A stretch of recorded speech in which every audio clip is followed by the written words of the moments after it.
السلام عليكم ورحمة الله وبركاته.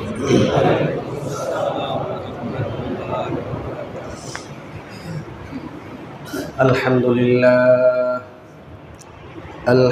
لله وكفى وسلام على عباده الذين اصطفى. أما بعد فأعوذ بالله من الشيطان الرجيم. بسم الله الرحمن الرحيم. قل أعوذ برب الناس ملك الناس إله الناس من شر الوسواس الخناس الذي يوسوس في صدور الناس من الجنة والناس. صدق الله العظيم. আমরা সকলে অন্তরস্থল থেকে দুরূদ ইব্রাহিম পাঠ করি।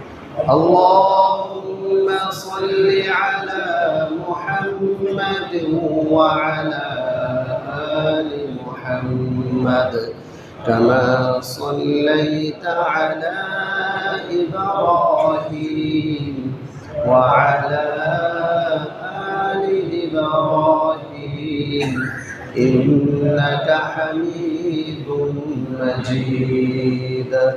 اللهم بارك على محمد وعلى آل محمد كما باركت على إبراهيم وعلى آل إبراهيم إنك حميد مجيد.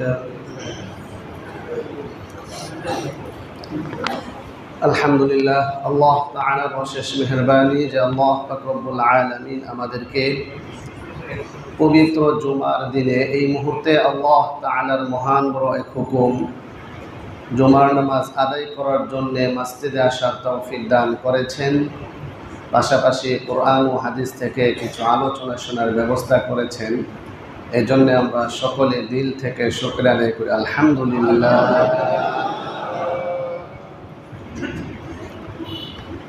আমি আপনাদের সামনে মহাগ্রন্থ আল কোরআনুল কারীম, জীবন সমস্যার সমাধান, মানব জাতির সংবিধান, আল্লাহ তাআলার পক্ষ থেকে সংরক্ষিত এক মহা কিতাব, মহাগ্রন্থ আল কোরআনুল কারীম থেকে 114টি সূরার সর্বশেষ যেই সূরা সূরাতুন নাস, সেই সূরাতুন নাস আমি আপনাদের সামনে তেলাওয়াত করেছি।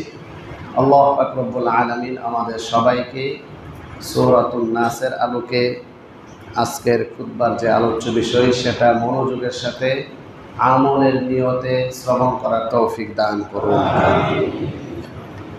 আমরা গত সপ্তাহে কি আলোচনা শুনতেছিলাম? গত সপ্তাহের আলোচ্য বিষয় ছিল 4টি জটিল সমস্যা ও তার কোরআনিক সমাধান।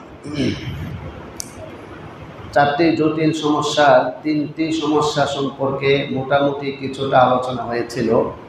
চতুর্থ একটি সমস্যা রয়ে গেছে, সেটা আজকে ইনশাআল্লাহ আলোচনা করব। তার পূর্বে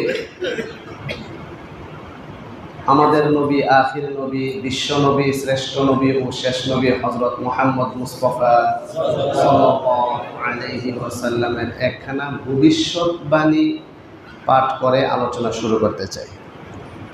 নবীজি যতগুলো ভবিষ্যৎবাণী করেছেন তার মধ্যে গুরুত্বপূর্ণ একটি ভবিষ্যৎবাণী এমন, রাসূল বলেন, ইয়াতি আলান নাসি জামানুন, মানুষের মাঝে এমন একটি সময় আসবে যেই সময়ে দিনের উপর টিকে থাকাটা কি পরিমাণ কষ্ট হবে তার একটি দৃষ্টান্ত দিয়ে রাসূল বলেন, আস-সাবিরু আলা দীনিহিম কাল কাবিদ আলাল জামর, দিনের উপর ধৈর্য ধারণ করে টিকে থাকা, দিনকে 100% মানতে পারা, সেটা এত কষ্ট হবে যে জ্বলন্ত আংরা, জামরাতুন এর বাংলা হলো জ্বলন্ত আংরা, লাল টকটক, সেই জ্বলন্ত আংরাটাকে হাতে রাখার মতো। তাহলে কি বলেন, জ্বলন্ত আংরাকে হাতে রাখা যাবে? সেটার সাথে তুলনা করা হয়েছে যে এমন এক সময় আসবে যে সময়ের মধ্যে দিন পালন করা, পরিপূর্ণ দিনের উপর থাকা এমন কষ্ট হবে। কেন এতটুকু কষ্ট হওয়ার কারণ কি?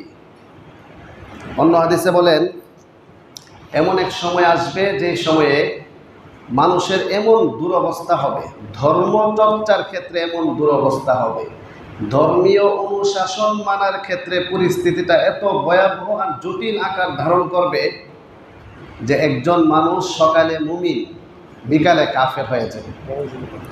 ইউসবিহুর রাজুলু মুমিনান ওয়া ইউমসি কাফিরান ওয়া ইউমসি মুমিনান ওয়া ইউসবিহু কাফিরান। অর্থাৎ মানুষ সে সকালে মুমিন থাকবে, বিকালে কাফের হয়ে যাবে, বিকালে একজন মুমিন, সে সকালে কাফের হয়ে যাবে।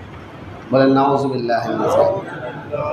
কারণটা কি? কারণটা হচ্ছে এমন কিছু বিষয় সামনে আসবে যেই বিষয়টা কুফরি হওয়ার পরেও এত ছড়াছড়ি বা এত প্রচার প্রসার হবে, মানুষ আত্মপূজারী হয়ে ধর্মবিমুখ এবং ধর্মহীনতায় আক্রান্ত হয়ে নাস্তিকতার ছোঁয়া পেয়ে ছোট্ট কঠিন কঠিন বিষয় কিন্তু সেটাকে নর্মাল মনে করে সেটাকে গ্রহণ করে নেবে, অথচ সে এটা কল্পনা করবে না যে এটা ঈমান বিধ্বংস হয়ে যাবে, ঈমান নষ্ট হয়ে যাবে, ঈমান ভেঙে যাবে। বর্তমানে আমরা এই পরিবেশ বা পরিস্থিতিটার মধ্যে আছি, যেটা কোরআনে কারীমের সুস্পষ্ট অকাট্য বিধান। খুব ভালো করে বুঝবেন, একটা হলো কোরআনে সুস্পষ্ট বিধান নাই, হাদিস দ্বারা অথবা এজমা কিয়াস দ্বারা প্রমাণিত কিছু বিধান যা মতবিরোধপূর্ণ। আর এমন কিছু বিধান আছে যেটা সরাসরি কোরআন দ্বারাই প্রমাণিত, সন্দেহের কোনো অবকাশ নাই, একেবারে সন্দেহমুক্ত মেসেজ। এমন সন্দেহমুক্ত মেসেজ যাকে অকাট্য বলা হয়, সেই অকাট্য কোনো বিধানকে, অকাট্যভাবে প্রমাণিত কোনো হারামকে যদি কেউ হালাল মনে করে ফেলে, অকাট্যভাবে প্রমাণিত কোনো ফরজ বিধান, অকাট্যভাবে প্রমাণিত কোনো শরঈ বিধানকে যদি কেউ অবজ্ঞা করে, অবহেলা করা এক জিনিস, উদাসীনতা আরেক জিনিস, কিন্তু অবজ্ঞা করা, ঠাট্টা বিদ্রুপ করা, হেয় প্রতিপন্ন করা, অস্বীকার করা, এগুলো সব কুফরি। খুব ভালো করে সূত্রটা বুঝেন। সূত্রটা হচ্ছে, কোরআন দ্বারা প্রমাণিত সুস্পষ্ট অকাট্য কোনো বিধানকে, কোনো হালালকে হারাম মনে করা, হারামকে হালাল মনে করা, অথবা অকাট্য কোনো বিধানকে অবজ্ঞা করা, তুচ্ছ তাচ্ছিল্য করা, হেয় প্রতিপন্ন করা বা অস্বীকার করা, চারটা শব্দ বলা হয়। এই চারটা শব্দই কুফরি। কেউ যদি কোনো ফরজ আইন, অকাট্যভাবে প্রমাণিত কোনো বিধানকে অবজ্ঞা করে, তাহলে সে কি হয়ে যাবে? কাফের বলতে মুরতাদ হয়ে যাবে। অকাট্য কোনো বিধানকে হেয় প্রতিপন্ন করে কি হয়ে যাবে? ঈমান চলে যাবে। অকাট্য কোনো বিধানকে যদি তুচ্ছ তাচ্ছিল্য করে, তাহলে কি হয়ে যাবে? ঈমান চলে যাবে, ঈমান ভেঙে যাবে। অস্বীকার করলে তো কাফের হয়ে যাবে, সুস্পষ্ট। তো এই জন্য এই বিষয়টা খুব ভালোভাবে বুঝতে হবে। কোরআনের কোনো বিধানকে হেয় প্রতিপন্ন করা, কোরআনের কোনো বিধানকে এই কথা বলা যে কোরআনের এই বিধানের কারণে আমরা বৈষম্যের শিকার, কোরআনের এই বিধানের কারণে আমরা শান্তি পাচ্ছি না, যদি এই ধরনের কোনো মন্তব্য কোনো মানুষ করে, বলেন সে কি ইমানদার থাকতে পারে? কোশ্চিনকালও ইমানদার থাকতে পারে না। এই জন্য আমাদেরকে সাবধান, সতর্ক, সচেতন থাকতে হবে। যারা এই ধরনের মন্তব্য করবে তাদেরকে যদি কেউ সাপোর্ট করে, তাহলে কি হবে? হ্যাঁ, এই বিষয়টি খেয়াল করতে হবে যে আপনি দেখছেন এমন একটা গোষ্ঠী বা এমন একটা জাত, এমন একটা দল বা এমন একটা মানুষ, একজন মানুষ এরকম কোনো একটা কুফরি করলো বা কোরআনের বিধানকে নিয়ে অবজ্ঞা করলো, আর আপনি তাকে সাপোর্ট দিলেন, তাহলে আপনার ঈমান চলে যাবে।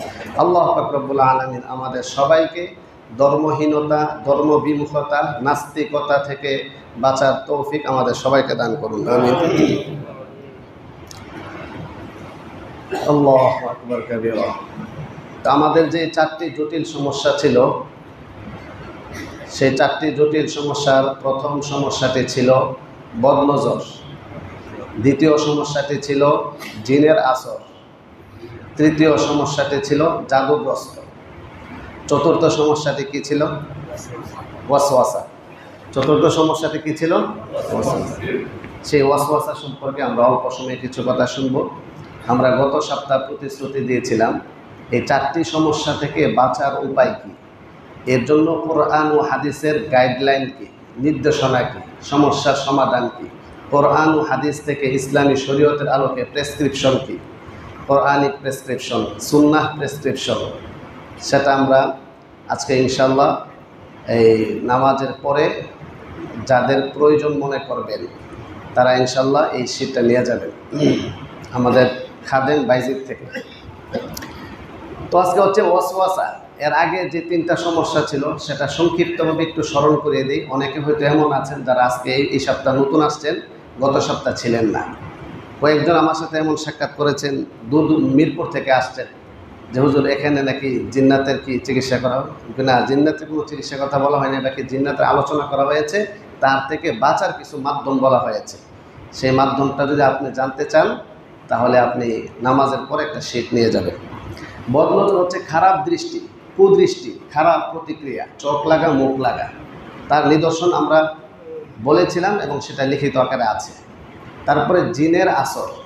জিন হচ্ছে আল্লাহ প্রদত্ত একটা সৃষ্টি, বিশেষ পাওয়ার শক্তিপ্রাপ্ত, মানব জাতির থেকে অদৃশ্য, মানুষ দেখতে পায় না কিন্তু মানুষকে তারা দেখে। জিন জাতিকে আমরা দেখি না কিন্তু তারা আমাদেরকে দেখে। বিপরীতে হাসরের ময়দানে এমন হবে, আমরা তাদেরকে দেখব, তারা আমাদেরকে দেখবে না। এখন যারা মনে করে, এমন একটা প্রশ্ন করে যে হুজুর এরা আমাদেরকে দেখে আমরা এদেরকে দেখি না, এটা হইল এমন হইতো যে আমরাও দেখতাম। তো এখন দেখেন দুনিয়ার জীবনটা কিন্তু ক্ষণস্থায়ী জীবন, সীমিত জীবন, আর পরকালের জীবনটা সীমাহীন, চিরস্থায়ী। তো চিরস্থায়ী জীবনে আমাদেরকে যে সুবিধাটা দেওয়া হয়েছে এটা তো তাদেরকে দেওয়া হয় নাই, তাহলে ওইটা লাভ না আমাদের, ওইটা সুবিধা কিন্তু। হ্যাঁ, তো এই জন্য এখন এখানে কতগুলো শব্দ আছে যে শব্দগুলোর সাথে আমরা যদি কেউ পড়াশোনা করি, কোরআন পড়ি বা বিভিন্ন কিতাবাদি পড়ে থাকি, তাহলে এই শব্দগুলো স্পষ্ট থাকার কথা। যেমন জিন, শয়তান, ইবলিস, ভূত, অনেকে ভূত, ফেতনি। হ্যাঁ, ভূত ফেতনি বলতে কিছু নাই, এই 3টা শব্দ আছে। কি আছে? জিন, শয়তান, ইবলিস। তখন ইবলিস কি, শয়তান কি, জিন কি, এগুলোর পরিচয়, এগুলোর পার্থক্য, ইতিহাস নিয়ে আলোচনা করলে তো আলাদা টপিক, আলাদা সময় লাগবে। শুধু জাস্ট একটু ধারণা যে আল্লাহ পাক রব্বুল আলামিন পরীক্ষামূলক সৃষ্টি করেছেন 2টা জাতিকে, একটা হলো মানব জাতি, আর একটা কি জিন জাতি। তাহলে শয়তান কোত্থেকে আসলো, ইবলিস কোত্থেকে আসলো? শয়তান ইবলিস বর্তমানে এরা পরীক্ষামূলক কোনো সৃষ্টি না, এদের জন্য একটা পরীক্ষার হল না। এখানে জিন্নাত যে জাতি সেটা হচ্ছে পরীক্ষামূলক সৃষ্টি, তাদেরকে আল্লাহ তাআলা পরীক্ষামূলক সৃষ্টি করেছেন, তাদের জন্য একটা পরীক্ষার হল। তাদের মধ্যে ভালো আছে, খারাপ আছে, মুসলিম আছে, কাফের আছে। মানুষের মধ্যে যেরকমভাবে বিভিন্ন শ্রেণী আছে, বিভিন্ন দলের আছে, হ্যাঁ, ও ঠিক এরকমভাবে জিনের মধ্যেও কি ভালো খারাপ আছে, যারা ভালো উপকার করে, যারা খারাপ ক্ষতি করে। তো এই জিন্নাত হচ্ছে জিন্নাতেরই একটা অংশ, অর্থাৎ জিন্নাত একটা জাতি, সেই জাতির একটা অংশ হলো ইবলিস। হ্যাঁ, ইবলিস হচ্ছে ওয়াকানা মিনাল জিন ফাফাসাকা আন আমরি রাব্বি। কোরআনে স্পষ্ট আছে যে ইবলিস হচ্ছে, এর আগের অংশটা হচ্ছে ওয়াইদ কুলনা লিল মালাইকাতি ইসজুদু লিআদম ফাসাজাদু ইল্লা ইবলিস। যে আল্লাহ পাক রব্বুল আলামিন বলেন, স্মরণ করো ওই সময়ের কথা যখন ফেরেশতাদেরকে বলেছিলাম যে তোমরা আদমকে সেজদা করো, ইবলিস ছাড়া সবাই সেজদা করেছে। ওয়াকানা মিনাল জিন, সে জিনের অন্তর্ভুক্ত। ফাফাসাকা আন আমরি রাব্বি, সে তার স্বীয় রবের অবাধ্যতা করল। তাহলে ইবলিস জিনের একটা অংশ। এখানে ছোট্ট একটা সূক্ষ্ম একটা প্রশ্ন, যে আল্লাহ তো বলছেন যে আমি ফেরেশতাদেরকে বললাম যে তোমরা সেজদা করো, সবাই সেজদা করলো ইবলিস ছাড়া, তাহলে ইবলিস কি ফেরেশতাদের অন্তর্ভুক্ত? এটা একটা প্রশ্ন। ফেরেশতাদের অন্তর্ভুক্ত না, সৃষ্টিগতভাবে ফেরেশতাদের অন্তর্ভুক্ত না, বৈশিষ্ট্যগত দিক থেকে ফেরেশতাদের সাথে সামঞ্জস্যপূর্ণ ছিল। ঠিক আছে, মানে এত ইবাদত করেছে, সে এত ইবাদত করেছে, ইবাদত করার কারণে আল্লাহ তাআলার এত নিকটে গিয়েছে যে ফেরেশতাদের সাথে সামঞ্জস্যপূর্ণ হয়ে গিয়েছে। এই জন্য বলা হয়েছে এইভাবে যে সবাইকে বললাম, ফেরেশতাদেরকে বললাম, সবাই সেজদা করলো, ইবলিস করলো না। অর্থাৎ জিন জাতির একটা অংশের লিডার ছিল ইবলিস, সে করে নাই, মানে সে সহ তার চেলা চামুন্ডা সহ অনেকে করে নাই। যারা করে নাই তারাই হচ্ছে বিতাড়িত, আল্লাহ তাআলার পক্ষ থেকে বিতাড়িত।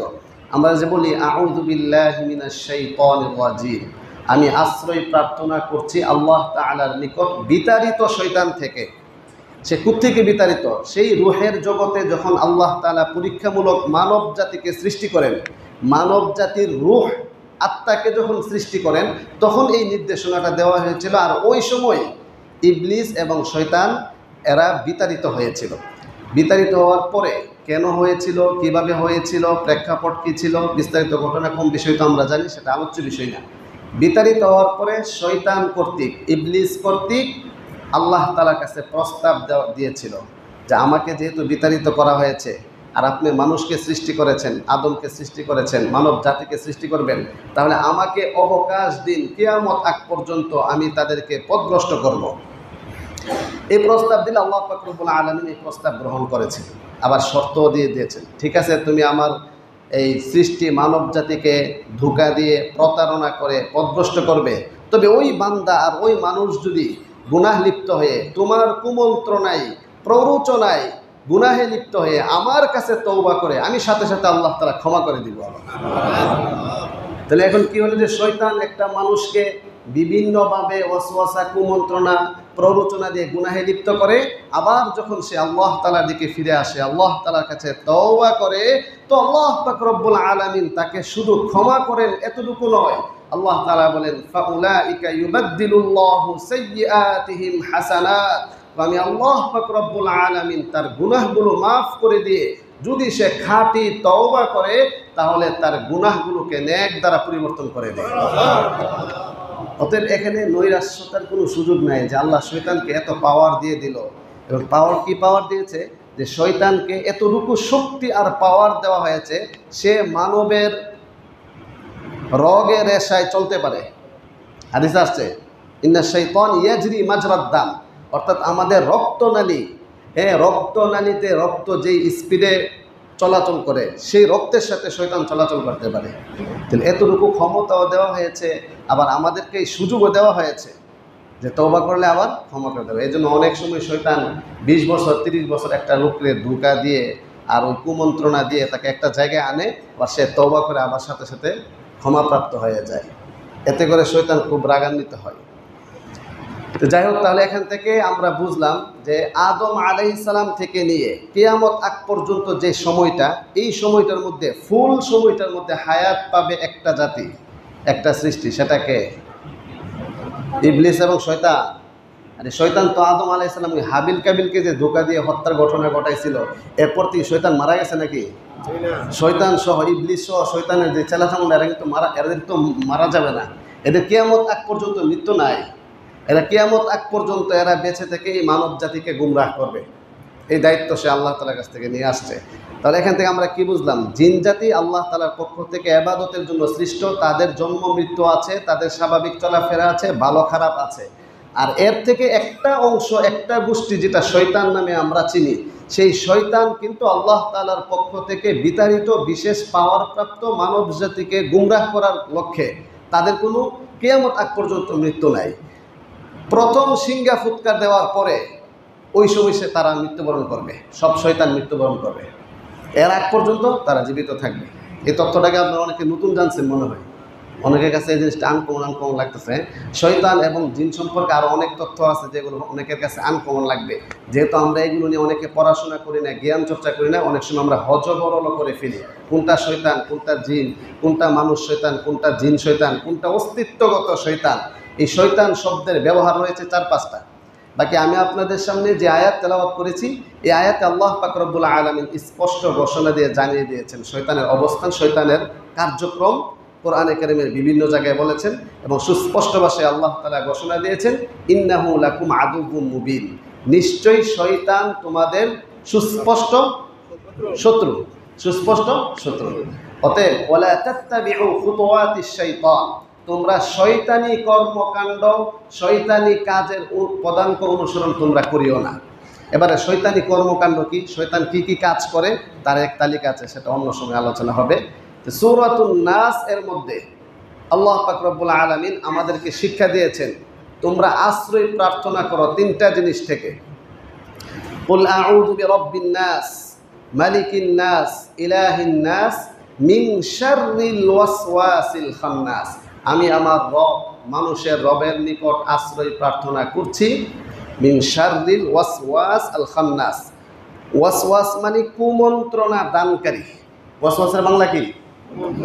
কুমন্ত্রণা দানকারী। কিভাবে? আল খান্নাস, গোপনে সূক্ষ্মভাবে সুকৌশলে। তাহলে গোপনে সূক্ষ্মভাবে সুকৌশলে কুমন্ত্রণা দানকারী এক সত্তা থেকে, একটা জিনিস থেকে, একটা গুপ্ত শক্তি থেকে তোমার নিকট আমি আশ্রয় প্রার্থনা করি। মিন শাররিল ওয়াসওয়াসিল খান্নাস, তা সে কি করে? আল্লাযী ইউওয়াসবিসু ফি সুদুরিন নাস, সে মানুষের অন্তরে কুমন্ত্রণা দেয়, ওয়াসওয়াসা দেয়। এটা ওয়াসওয়াসার বাংলা হচ্ছে কুমন্ত্রণা। ওয়াসওয়াসার বাংলা কি? কুমন্ত্রণা। আরও 4-5টা বাংলা আছে, সেটা আমরা পরে আলোচনা করছি।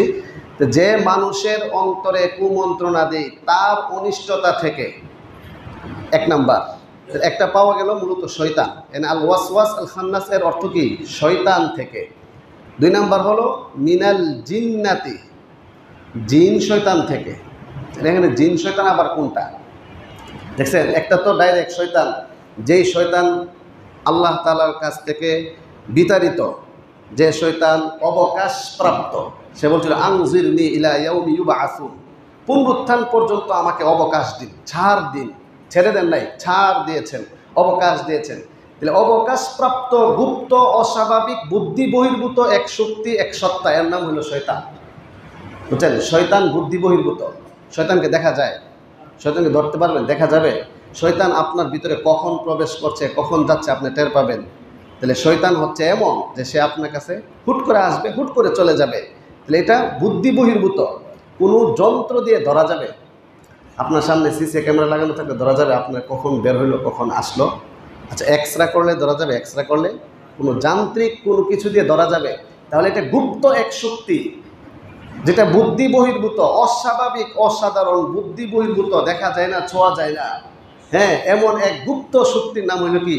শয়তান, যা আল্লাহ তাআলার পক্ষ থেকে বিতাড়িত একটা। 2 নাম্বার কি? মিনাল জিন্নাতি, জিন শয়তান থেকে আপনার নিকট আশ্রয় প্রার্থনা চাই। ওয়ান নাসি, এবং মানবরূপী শয়তান থেকে আপনার নিকট আশ্রয় প্রার্থনা চাই। তাহলে এখানে 3টা কথা উল্লেখ করলেন। এক হচ্ছে মূল শয়তান, আর এক হচ্ছে জিন শয়তান, আর একটা হচ্ছে মানুষ শয়তান। তার মানে কি বোঝা গেল? মানুষের মধ্যে শয়তান আছে। হ্যাঁ, আল্লাহ বলছে আছে না তো মানুষের মধ্যে শয়তান। তো মিনাল জিন্নাতি যে বললো, এটা হচ্ছে জিন শয়তান কারা? যারা ইবাদতের জন্য সৃষ্টি। ওমা খালাকতুল জিন্না ওয়াল ইনসা, আমি মানব জাতি এবং জিন জাতিকে সৃষ্টি করেছি একমাত্র আমার ইবাদত করার জন্যে। ওই মানুষের মধ্যে কিছু শয়তান আছে, জিনের মধ্যে কিছু শয়তান আছে। জিনের মধ্যে যে শয়তানগুলো, এদেরকে বলা হয় জিন শয়তান। আর মানুষের মধ্যে যারা শয়তানের পূজা করে, শয়তানকে খুশি করে, তাদেরকে বলা হয় মানবরূপী শয়তান। এই 3টা সত্তা থেকে, 3টা শ্রেণী থেকে আল্লাহ তাআলার নিকট আশ্রয় প্রার্থনা করতে বলা হয়েছে। এই 3টা শ্রেণী মানুষের ক্ষতি করে। শয়তান মানুষের ক্ষতি করে, জিন শয়তান মানুষের ক্ষতি করে, আর মানুষ শয়তান কি করে? মানুষের ক্ষতি করে।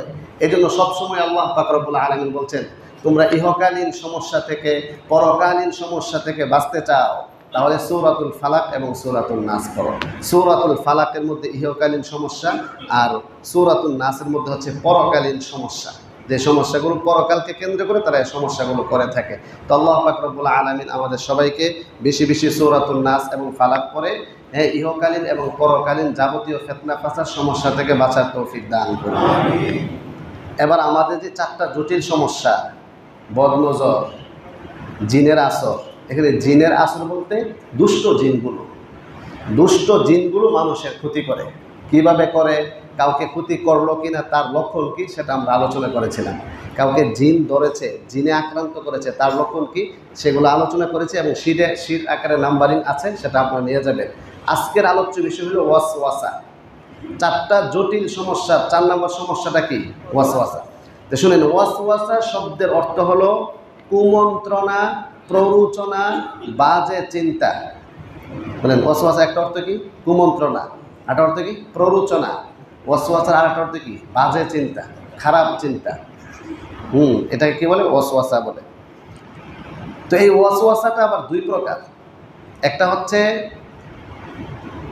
আরবিতে বলে আল ওয়াসওয়াসুল কাহরিয়্যু, অর্থাৎ জবরদস্তিমূলক মানুষের ক্ষতি করার জন্য ওয়াসওয়াসা, এটা জাগতিক। আরেকটা হলো পারলৌকিক, অর্থাৎ সেটা ইবাদত থেকে বিচ্ছিন্ন করতে, আল্লাহ তাআলা থেকে বিচ্ছিন্ন করতে, কোরআনের বিধান না মানতে তাকে ওয়াসওয়াসা দিই। এটাকে বলে ওয়াসওয়াসা শয়তানি।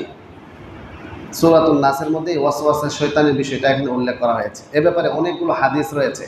শয়তান ওয়াসওয়াসা দেয় তিনটা জায়গায়: এক, ঈমান সংক্রান্ত বিষয়ে; দুই, ইবাদত, তাহারত, পবিত্রতা সংক্রান্ত বিষয়ে। এভাবে স্পেসিফিক হাদিস আছে, আলাদা সুনির্দিষ্ট হাদিস আছে। ঈমান সম্পর্কে কিভাবে ওয়াসওয়াসা দেয়, একখানা হাদিস আমরা শুনব, সময় খুব কম। 2 নাম্বার, পবিত্রতা অর্জন, সেখানেও ওয়াসওয়াসা দেয়। 3 নাম্বার, নামাজের মধ্যে ওয়াসওয়াসা দেয়। নামাজের মধ্যে শয়তান কিভাবে ওয়াসওয়াসা দেয় সেটা হাদিস শরীফের মধ্যে আসছে স্পষ্টভাবে। একেবারে শয়তানের নাম বলে আছে। নামাজে যেই শয়তান ওয়াসওয়াসা দেয় তার নাম কি সেটা পর্যন্ত উল্লেখ আছে, কিভাবে দেয় সেটা পর্যন্ত উল্লেখ আছে। আজান দিলে সে দ্রুত বায়ু বের করতে করতে চলে যায়, সে কথা হাদিসে আসছে। আরেকটা কি করে, ওয়াসওয়াসা দিতে দিতে দিতে দিতে মানুষের মধ্যে একটা মানসিক রোগ তৈরি করে ফেলে, এটাকে বলে ওয়াসওয়াসার রোগ। এই ওয়াসওয়াসার রোগটা বিভিন্ন কারণে আক্রান্ত হয়ে যায়। এটাই মূলত আমাদের আজকে আলোচ্য বিষয়, যে আমি ওয়াসওয়াসায় আক্রান্ত কিনা, তার লক্ষণ কি এবং তার থেকে বাঁচার মাধ্যম কি, এটা আজকের ফোকাস পয়েন্ট। এটাও আলহামদুলিল্লাহ আমাদের শীট করা আছে, এটা আমরা ইনশাল্লাহ নিয়ে যাব।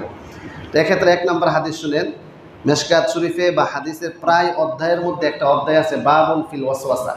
এখানে প্রায় 30 থেকে 40 খানা হাদিস আছে। সবগুলো হাদিস আমরা শুনতে পারবো না, এর মধ্যে একখানা হাদিস শুনি যেটা আমরা কমন, এবং সাধারণত আমাদের এমন হয়, কার হয় কার হয় না সেটা আমরা জানি না, যার হয় এটা সবাই সাবধান সতর্ক থাকবো। শুনেন, কোনো মানুষ যখন চিন্তা করে, গবেষণা করতে করতে এমন একটা চিন্তা আসতে পারে, যে চিন্তাটা আল্লাহ রাসূল ভবিষ্যৎবাণী করেছেন, এই চিন্তাটা মানুষের আসতে পারে। কোনটা? হঠাৎ একদিন সে চিন্তা করতে করতে চিন্তা করলো যে আমার বয়স তো মাত্র 50, 35, 35 বছর আগে আমি ছিলাম না। এখানে এই মসজিদে যতজন আছে, যে 150 বছর আগে, 100 বছর আগে এখানে কেউ ছিল না। আচ্ছা, এভাবে যখন সে চিন্তা করতে করতে উপর দিকে যাইতে থাকে, আচ্ছা তাহলে 500 বছর আগে কী ছিল, 500 বছর আগে ছিল, 500 কোটি বছর আগে কী ছিল, মানে চিন্তার দিকে যাইতেছে আর কি। যে আল্লাহ তো সব কিছু সৃষ্টি করেছেন, তাহলে আল্লাহ তাআলা মানুষ সৃষ্টি করেছেন, আসমান জমিন সৃষ্টি করেছেন, চন্দ্র সূর্য সৃষ্টি করেছেন, তাহলে এভাবে যেতে যেতে যেতে যেতে 500 কোটি বছর, 1000 কোটি বছর আগে কী ছিল, এর আগে কী ছিল, এর আগে কেউ ছিল না, কে ছিল? একমাত্র আল্লাহ তাআলা ছিল। তখন এই প্রশ্নটা মনে মনে চলে আসতে পারে, তাইলে আল্লাহ তাআলাকে কে সৃষ্টি করেছেন? বুঝছেন, এটা হাদিসে স্পষ্ট আছে এরকম, যে চিন্তা করতে করতে করতে শয়তান তোমাকে চিন্তাটা ওই জায়গায় নিবে, যে মান খলাকা কাজা, এটা আল্লাহ সৃষ্টি করেছেন, ওইটা আল্লাহ তাআলা সৃষ্টি করেছেন, ওইটা আল্লাহ তাআলা সৃষ্টি করেছেন, করতে করতে আল্লাহকে কে সৃষ্টি করেছেন? মান খালাকাল্লাহ, আল্লাহকে কে সৃষ্টি করেছেন? তখন রাসূল বলেন, এই ধরনের চিন্তা যদি তোমার মধ্যে আসে তাহলে তুমি কি করবে? তখন আল্লাহ রাসূল সাল্লাল্লাহু আলাইহি ওয়াসাল্লাম বলেছেন, এটা শয়তানের পক্ষ থেকে একটা ওয়াসওয়াসা, একটা কুমন্ত্রণা, একটা প্ররোচনা তোমাকে দেওয়া হচ্ছে, তোমার ঈমানকে নষ্ট করার জন্য তোমাকে এই জায়গায় নেওয়া হচ্ছে। অতএব এমন কোনো চিন্তা যদি আসে, তাহলে সাথে সাথে তুমি সূরাতুল ইখলাস পাঠ করো, আউযু বিল্লাহি মিনাশ শাইতানির রাজিম পাঠ করে বাম দিকে 3 বার ঘৃণার থুতু নিক্ষেপ করো। বুঝছেন কি বলা হলো? এমন চিন্তা যদি কারো আসে, কি করবো আমরা? আউযু বিল্লাহি মিনাশ শাইতানির রাজিম, রব্বি আউযু বিকা মিন হামাযাতিশ শায়াতিন ওয়া আউযু বিকা রব্বি আন ইয়াহদুরুন, সূরাতুল ইখলাস পড়ে বাম দিকে 3 বার থুতু নিক্ষেপ করে, ঘৃণার থুতু আর কি। আর এই চিন্তা থেকে ফেরত আসা। এরপরে যদি কেউ লজিকে আসতে চায়, তাহলে তারপর একটা লজিক আছে, যুক্তি আছে। যদি এইটা এই সৃষ্টি করেছেন, এটা সৃষ্টি করেছেন, যদি প্রশ্ন জাগে আল্লাহকে কে সৃষ্টি করেছেন, যদি আরেকটা আল্লাহ দাঁড় করে, তাহলে সেখানেও তো প্রশ্ন যাবে তাকে কে সৃষ্টি করেছেন। এভাবে এর কোনো সীমানা শেষ পাওয়া যাবে? শেষ নাই। শেষ একটাই, এমন এক সত্তা থাকতে হবে যিনি সব কিছু সৃষ্টি করেছেন, তাকে কেউ সৃষ্টি করে নাই, এমন একটা সত্তা থাকতে হবে। এটাই তো বুদ্ধির কথা, এটাই তো মূলত লজিক হবে, যেমন এক সত্তা থাকতে হবে যেই সত্তা সব কিছু সৃষ্টি করেছেন, তাকে কেউ সৃষ্টি করে নাই।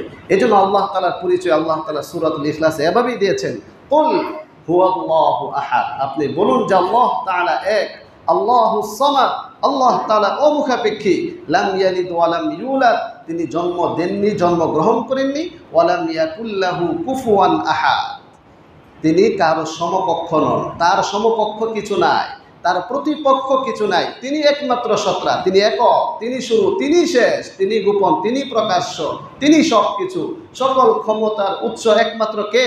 আল্লাহ তাআলা। যখন কেউ ছিল না তখন কে ছিলেন? আল্লাহ তাআলা।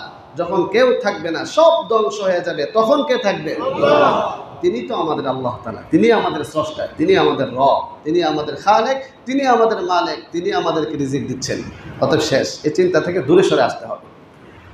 উযু করা অবস্থায় উযুতে শয়তান ওয়াসওয়াসা দিতে থাকে। পানি অপচয় করার ক্ষেত্রে, অন্য টেনশনে উযুর মধ্যে একটা ওয়াসওয়াসা তৈরি করে দেবে যে এই অঙ্গটা মনে হয় ভিজে নাই, ওই অঙ্গটা মনে হয় ভিজে নাই, এটা ভালো করে ধোয়া হয় নাই, আরও ভালো করে ধুইতে হবে। এই ধরনের ওয়াসওয়াসা একটা শয়তান দেয়। ওই শয়তানের নাম হচ্ছে ওয়ালহা।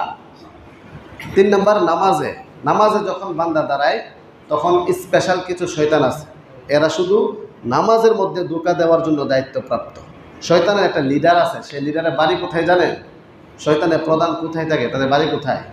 গুলশান 1-এ, ধানমন্ডি। রমজানে বলেছিলাম শয়তানের বাড়ি কোথায়। শয়তানের বাড়ি হচ্ছে সাগরে। শয়তানের বাড়ি কোথায়? সাগরে। ওখানে এরা বসবাস করে। ওখান থেকে একজন লিডার থাকে, সে তার চেলাচামুন্ডাকে বিভিন্ন জায়গায় অভিযানে পাঠায় আর কি। এর মধ্যে একটা দল আছে যারা নামাজের মধ্যে এসে ওয়াসওয়াসা দিবে, কুমন্ত্রণা দিবে, প্ররোচনা দিবে। এজন্য হাদিসে স্পষ্ট আছে, যখন তোমরা নামাজ পড়তে দাঁড়াও তখন শয়তান এসে তোমাদেরকে বিভিন্ন জিনিস স্মরণ করায়। এমন কিছু বিষয় স্মরণ করাবে যে বিষয়গুলো সাধারণত নামাজের বাহিরেও মনে হয় না, কিন্তু নামাজে দাঁড়াইলে মনে হয়। এই জন্য ইমাম আবু হানিফা রাহমাতুল্লাহ আলাইহির কাছে এক ব্যবসায়ী গেছিলেন, গিয়ে বলছেন, হুজুর আমার চাবিটা পাচ্ছি না, আমার যে দোকানের যে চাবির মোটা ওইটা পাচ্ছি না। তো উনি খুব বুদ্ধিমান চালাক ছিলেন। উনি বলছে, এক কাজ করো, তুমি 2 রাকাত নামাজ পড়ো, নামাজে দাঁড়াও। নামাজ পড়ে আয়সা বলল, পরে উনি ভাবছে যে নামাজ পড়লে চাবিটা পাবে। নামাজ পড়ছে, নামাজে স্মরণ হয়েছে চাবিটা কোথায় রাখছিল। পরে নামাজ পড়ে আয়সা বলছে যে হুজুর আমি তো চাবি কোথায় রাখছি পাইছেন। হ্যাঁ, এই জন্যই তো। তো নামাজে এমন কিছু বিষয় স্মরণ হয় যেগুলো সাধারণত নামাজের বাইরে মনে পড়ে না। কারণ শয়তান এসে ধোঁকা দিতে থাকে আর কি। তো নামাজে যে শয়তান ধোঁকা দেয় তাকে বলে খিনজিব অথবা খিনজাব। খিনজাব একটা শয়তান, সে এসে নামাজের মধ্যে ওয়াসওয়াসা দিতে থাকে। উজকুর কাজা, ব্যবসা বাণিজ্য, দুনিয়ার যত ঝামেলা আছে এই সবগুলো এসে নামাজের মধ্যে স্মরণ করাইতে থাকে। এই জন্য আল্লাহ পাক রব্বুল আলামিন বলেছেন, রাসূলুল্লাহ সাল্লাল্লাহু আলাইহি ওয়াসাল্লাম বলেছেন, যখন তোমরা নামাজে দাঁড়াবে ইখলাসের সাথে, মনোযোগের সাথে আল্লাহ তাআলার সামনে দাঁড়িয়েছো, সেই কথার স্মরণ করো, আল্লাহু আকবার, আল্লাহ তাআলা সবচেয়ে বড়, আল্লাহ তাআলা মহান, দুনিয়ার সব বৈধ কাজকে হারাম ঘোষণা করে মহান আল্লাহ তাআলার সামনে দাঁড়িয়েছো, এই কথার অনুভূতি জাগ্রত করো। পূর্ব প্রস্তুতি, উযু করো। উযুর মাধ্যমে শয়তান দূরীভূত হয়, উযুর মাধ্যমে গুনাহ মাফ হইতে থাকে, উযুর মাধ্যমে চোখের গুনাহ, হাতের গুনাহ সবগুলো দূরে সরে যেতে থাকে। নামাজের পূর্বে সুন্নত পড়ে সুন্দরভাবে নামাজের পূর্বে প্রস্তুতি নিয়ে বসে থাকো, মনটাকে নামাজের দিকে আনো। এটা নামাজের একটা পূর্ব প্রস্তুতি। হাদিসে আসছে, ইন্তিজারুস সালাহ কাস-সালাহ, নামাজের জন্য অপেক্ষা করা নামাজে দাঁড়িয়ে থাকার সমপরিমাণ সওয়াব পাওয়া যায়। এই জন্য সুন্নত পড়ে 3 মিনিট 4 মিনিট বাকি আছে, বসে বসে গল্প করবেন, বসে বসে মুরাকাবা করবেন, ধ্যান করবেন, জীবনের লক্ষ্য উদ্দেশ্যকে সামনে আনবেন। কি হবে? কালকে যদি মারা যায় তাহলে আমার কি হতে পারে? আমি যদি এই 1 ঘন্টা পরে মারা যাই তাহলে এটাই আমার সর্বশেষ নামাজ। এই কথাগুলো কল্পনায় নিয়ে এসে নামাজে যা বলা হচ্ছে তার দিকে খেয়াল করা, আল্লাহু আকবার, তাসবিহাতের অর্থের দিকে খেয়াল করা। এই জন্য আমরা ফরজ আইন মাকতাবে শীট দিয়েছিলাম, যেখানে নামাজের তাসবিহাত সহ সূরাতুল ফাতিহা সহ তার অর্থগুলো দেওয়া হয়েছিল। সেই অর্থের দিকে খেয়াল করলেও নামাজে মনোযোগ থাকে। আল্লাহ তাআলা আমাদের সবাইকে মনোযোগের সাথে নামাজ আদায় করার তৌফিক দান করুন। তাহলে ওয়াসওয়াসা শব্দের একটি অর্থ কুমন্ত্রণা, প্ররোচনা, আজে বাজে চিন্তা, ফাউ টেনশন, ভুয়া চিন্তা, বুদ্ধি বহির্ভূত, আল্লাহ তাআলার মাখলুক, বিশেষ পাওয়ার প্রাপ্ত, অবকাশমূলক পরীক্ষার জন্য, মানবের পরীক্ষার জন্য সৃষ্ট এক শক্তির নাম হলো শয়তান। এই শয়তানের ব্যাপারে আল্লাহ পাক রব্বুল আলামিন কি কি ওয়াসওয়াসা দেয় কুমন্ত্রণা দেয় তার একটি তালিকা দিয়েছেন, পেশ করেছেন। এর মধ্যে একটা হচ্ছে শয়তান তোমাদেরকে দারিদ্রতার ভয় দেখাবে, শয়তান তোমাদেরকে ঈমান হারা করার জন্য ওয়াসওয়াসা কুমন্ত্রণা দিবে, শয়তান তোমাদেরকে পবিত্রতা অর্জনে বাধা দিবে, শয়তান তোমাদেরকে নামাজের মাধ্যমে আল্লাহ তাআলার সাথে গভীর সম্পর্ক করতে বাধা দিবে। কারণ নামাজ তো এমন এক ইবাদত যেই নামাজের মাধ্যমে তুমি অনেক সমস্যার সমাধান পাবে। কারণ আল্লাহ পাক রব্বুল আলামিন বলেছেন, ইয়া আইয়ুহাল্লাযীনা আমানু ইস্তাঈনু বিস-সাবরি ওয়াস-সালাহ, তুমি নামাজের মাধ্যমে ধৈর্যের মাধ্যমে আল্লাহ তাআলার নিকট সাহায্য প্রার্থনা করো।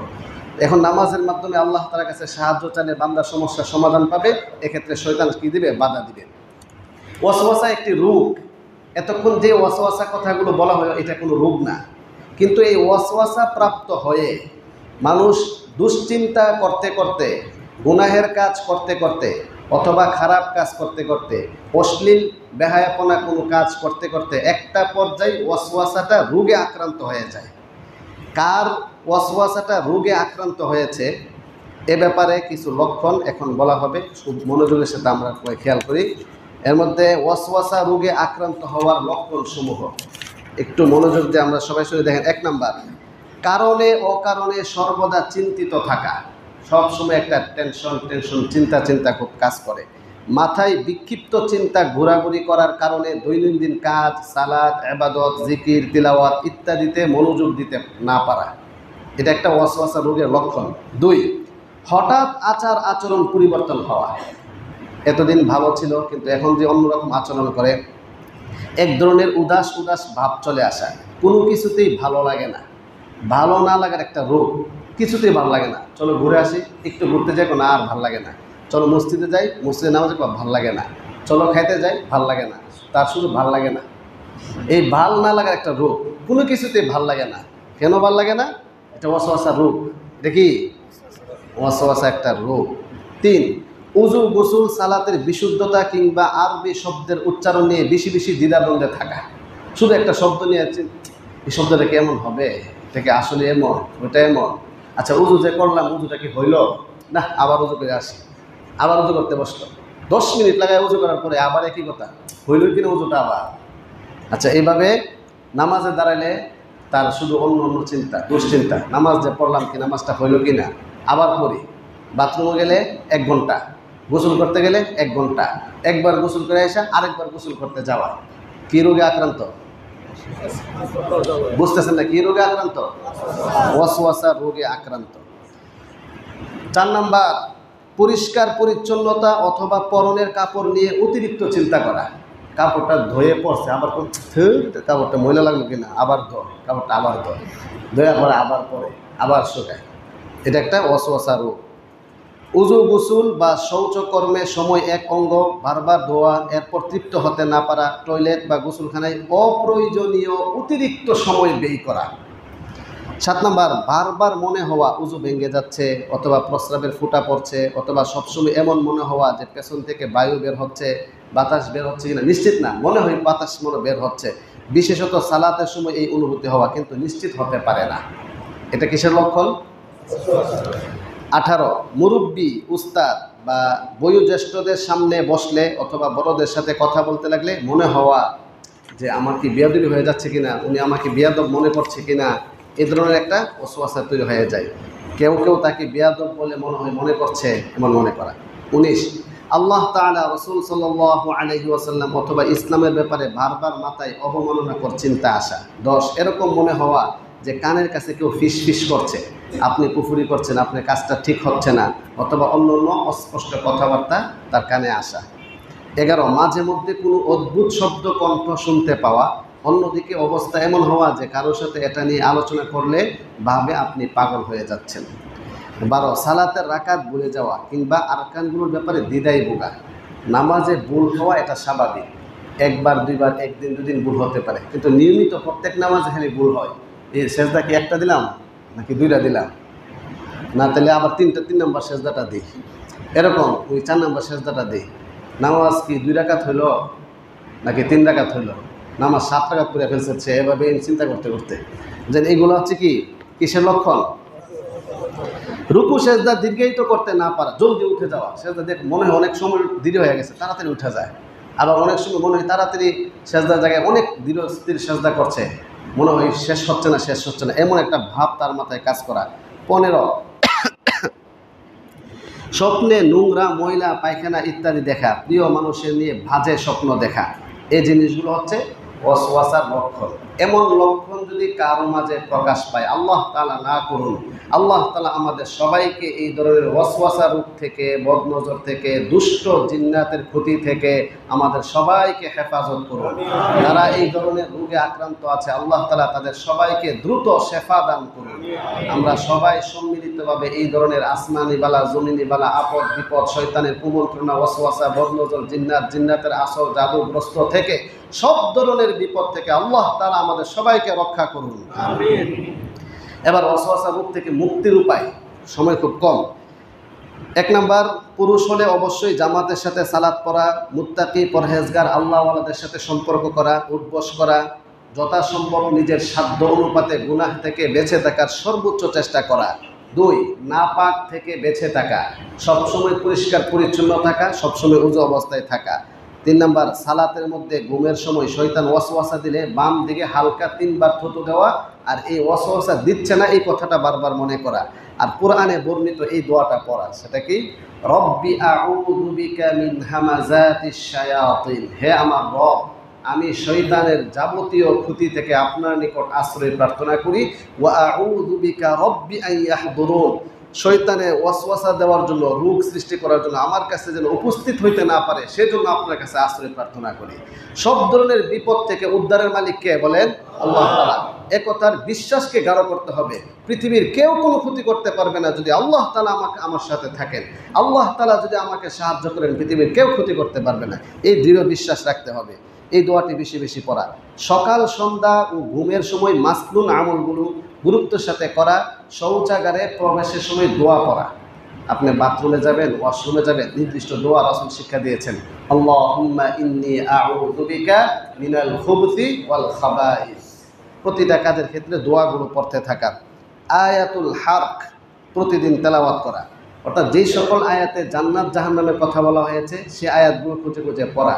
আয়াতুশ শিফা, যে সকল আয়াতে শিফা শব্দ রয়েছে, ওয়াইদা মারিদতু ফাহুয়া ইয়াশফিন ওয়া নুনাজ্জিলু মিনাল কুরআনি মা হুয়া শিফা ওয়া শিফাউল ওয়া হুদা ওয়া রাহমাতুল লিল মুমিনিন, এরকম 7টি আয়াত রয়েছে। এই আয়াতুশ শিফা বেশি বেশি পাঠ করা। সুস্থতার লাভের নিয়তে সূরা ফাতিহা, আয়াতুল কুরসি, সূরাতুল ইখলাস, ফালাক, নাস এবং কিছু কিছু আয়াত পানিতে পরে ফু দিয়ে দুবেলা পানি পান করা। এই পানি গোসলের পানির সাথে মিশিয়ে গোসল করা।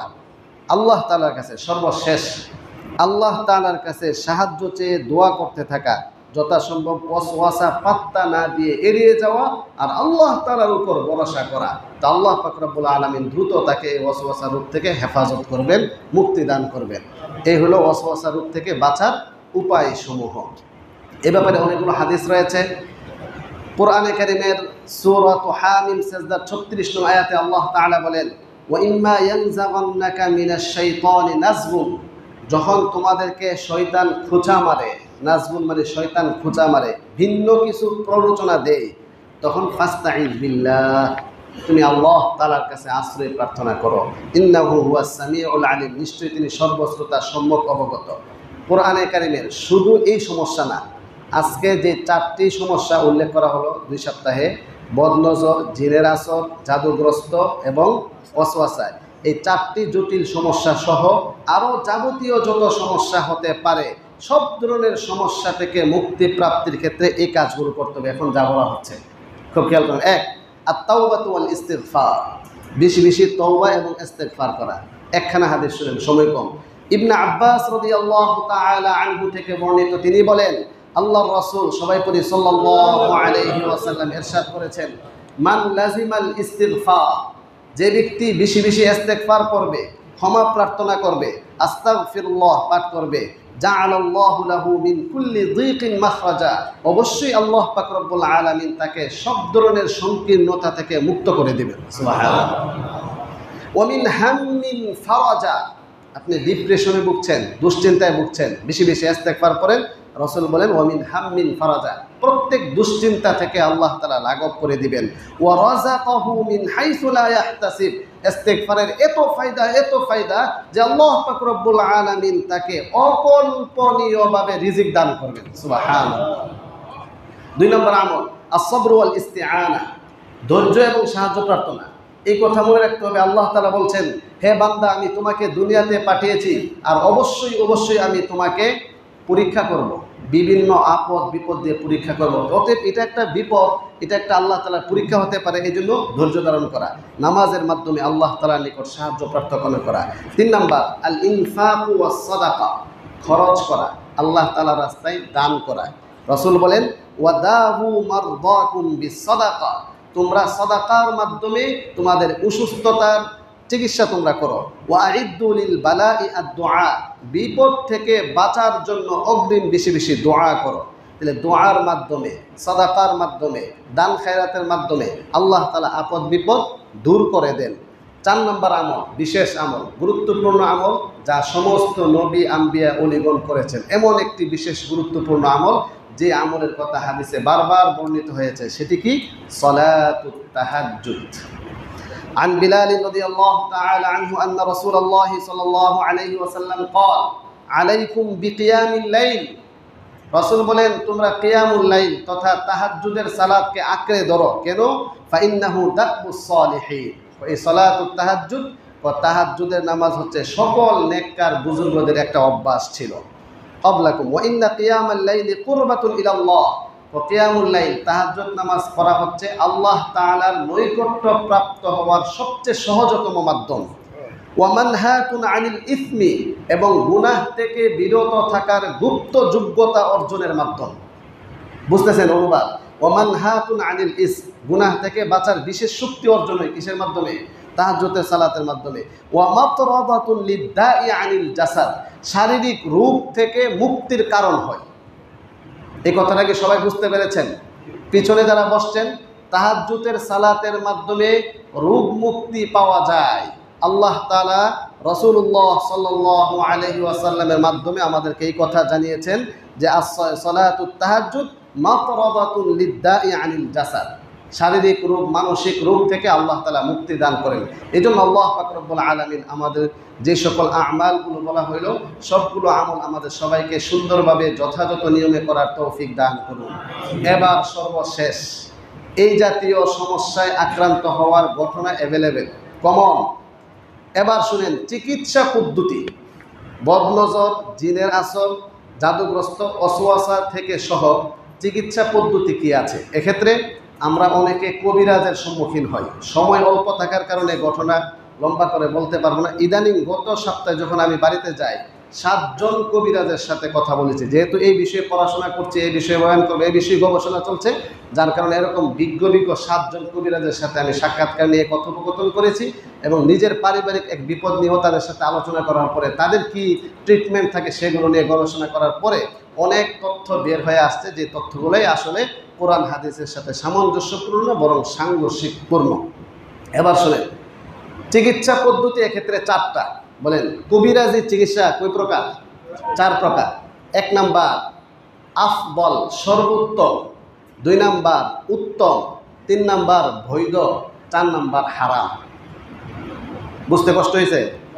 কবিরাজি চিকিৎসা কয় প্রকার? 4 প্রকার। একটা কি? সর্বোত্তম। 2 নাম্বার উত্তম। 3 নাম্বার বৈধ। 4 নাম্বার বর্তমানে এটা চলছে। কোনটা? 1 নাম্বারটা? হ্যাঁ, 4 নাম্বারটা চলছে। 4 নাম্বারটা কিভাবে চলছে কিন্তু বলার সময় নাই, একটু শুনেন। সর্বোত্তম কোনটা? সর্বোত্তম হচ্ছে কোরআনে যে প্রেসক্রিপশন দেওয়া হয়েছে, সূরাতুল ফালাক, নাস, আয়াতুল কুরসি, আয়াতুল শিফা সহ যেগুলো দেওয়া হয়েছে, এটা হচ্ছে সর্বোত্তম। উত্তম কোনটা? হাদিসে বর্ণিত যে সকল দোয়াগুলো রয়েছে বা হাদিসে বর্ণিত দোয়াগুলো সর্বোত্তমে পড়ে। উত্তম হচ্ছে যে কোনো ধরনের কোনো নাই, কুফরি কালাম নাই, কথাগুলো খুব সুন্দর, বিভিন্ন অভিজ্ঞতার আলোকে বানানো দোয়া রয়েছে, যা কোরআন ও হাদিস থেকে কেটে কেটে নেওয়া হয়েছে। এর দ্বারাও অনেক সময় এটা উত্তম বলেছেন। বৈধ হচ্ছে কোনটা? যেগুলা কোরআন হাদিসের সাথে সংঘর্ষ নয়, কুফুরু শিরিক বা কুফুরি কালাম নেই, সৃষ্টির কোনো পরিবর্তন নেই, এছাড়া বিভিন্ন গাছগাছালি, ওষুধ, পরা পানি দিয়ে এই কাজগুলো করা, এটা হচ্ছে বৈধ। এটা কি? বৈধ। আর 4 নাম্বারটা কি হারাম। 4 নাম্বারটা যে হারাম কোনটা, কিভাবে হারাম সেটা বোঝার জন্য গত সপ্তাহেও আপনাদেরকে কয়েকটা নিদর্শন বলেছিলাম। আজকেও আবার সেই নিদর্শনটা বলছি। কোন চিকিৎসা পদ্ধতি সেটা হারাম কিনা সেটা আপনি কিভাবে নির্ণয় করবেন, যেহেতু আপনার কোরআন হাদিস ফিকহ শরীয়ত ফতোয়া মাসআলা মাসাইল এগুলো আপনার জানা নাই। সাধারণত একটা মানুষ বিপদে পড়লে, একটা বিপদে পড়ছে যাওয়ার পরে যে কোনো কবিরাজের কাছে গেলে, আমি আজ পর্যন্ত এমন একজন কবিরাজ পাই নাই বা কবিরাজের কোনো কারগুজারি শুনি নাই যাওয়ার পরে বলবে না আপনার কোনো সমস্যা নেই, আপনি ডাক্তার দেখান। এই কথা বলছে আমার জানা মতে নাই। গেলেই বলবে ও এটা তো জিন্নাতের সমস্যা আছে, ও এটা নাইলে কুফরি কালামের সমস্যা আছে, এটা ঝামেলা আছে, এরকম একটা কিছু বলেই। তো বলার পরে আপনাকে এমন কিছু দিবে আপনি তখন চিনতে পারবেন। যদি সে এমন কথা বলে যে আপনার স্ত্রীর চুল নিয়ে আসেন, কিছু কিছু খারাপ জিনিস আছে আমি এগুলো বলবো না, যেমন বলবে যে আপনার ওয়াইফের জামা নিয়ে আসেন, ওয়াইফের পেটিকোট নিয়ে আসেন, হ্যাঁ কাপড় নিয়ে আসেন, তার মা বাবার নাম বলে সেগুলো বলেন, আপনাকে পরীক্ষা দেওয়া হবে, মন্ত্র পরে আপনাকে মাপা হবে সুতা দিয়ে মাপার পরে নিচ থেকে মাথা পর্যন্ত, পা থেকে মাথা পর্যন্ত মাপার পরে ধরেন 5 ফুট 7 ইঞ্চি হইল বা 6 ইঞ্চি হইল, তারপরে বিভিন্ন দোয়া দুরুদ কালাম মন্ত্র পরে সে ফু দেওয়ার পরে আবার মাপলো 1 ইঞ্চি বড় হয়ে গেল। হয়তো 1 ইঞ্চি বড় হবে, নাহলে 1 ইঞ্চি কী হবে, ছোটো হবে। এটা কুফরি কালাম করেছে, এটা জাদু করেছে সে। এভাবে আপনার কাপড় মাপতে পারে, জিনিস মাপতে পারে। আপনাকে এমন কিছু কাজ দিবে যে 7 মসজিদ থেকে পাপোশের নিচে বালু নিয়ে আসবেন, আর 7 পুকুর থেকে পানি নিয়ে আসবেন, আর অমুক গাছের কবরস্থান থেকে মাটি নিয়ে আসবেন, তাও সেটা আবার রাত্রে 12টার দিকে যাবেন। এমন আছে কি না? নাই। হ্যাঁ, কবরের মাটি আনতে হবে। এগুলো সব বন্ডানি, এগুলো কি সব বন্ডানি। এবার কথা হইল একটা বিষয় এমন আছে, সেটা হইল সময় অনেক শেষ। একটা বিষয় এমন আছে যে কুফরি কালাম আপনাকে করেছে, সেটাকে প্রতিরোধ করার জন্য আরেকটা কুফরি করা যায়, কিন্তু এটা হাদিসে নিষেধ আসছে, বুঝছেন। অনেকে বলে যে হুজুর আমি তো অমুক জায়গায় গেছি, যাওয়ার কাজ হয়েছে। কাজ হওয়াটা বৈধতার প্রমাণ না, এই সূত্রটা খুব খেয়াল রাখবেন, যে কাজ হয়েছে এই জন্য সেটা বৈধ হালাল হয়ে গেছে, বিষয়টা এমন না। কোরআন হাদিসের সাংঘর্ষপূর্ণ কুফর শিরিক থাকলে সেটা অবৈধ হারাম। আল্লাহ রাসূল স্পষ্ট বলেছেন লা তাদাহু বিহারামিন, কোনো হারাম জিনিস দিয়ে তোমরা চিকিৎসা গ্রহণ করিও না। আল্লাহ পাক রব্বুল আলামিন আমাদের সবাইকে এই ধরনের বন্ডামি থেকে, এই ধরনের কুফরি কালাম জাদুটোনা থেকে, যাবতীয় আসমানি বালা জমিনে বালা আপদ বিপদ থেকে আমাদের সবাইকে হেফাজত করুন। আমাদের সবাইকে এই ধরনের সমস্যায় আক্রান্ত হইলে কোরআনের চিকিৎসা গ্রহণ করার তৌফিক দান করুন। আমরা যারা সুন্নাত নামাজ পড়ি নাই, 4 রাকাত পড়লে তোমার সুন্নাত নামাজ পড়ি নি।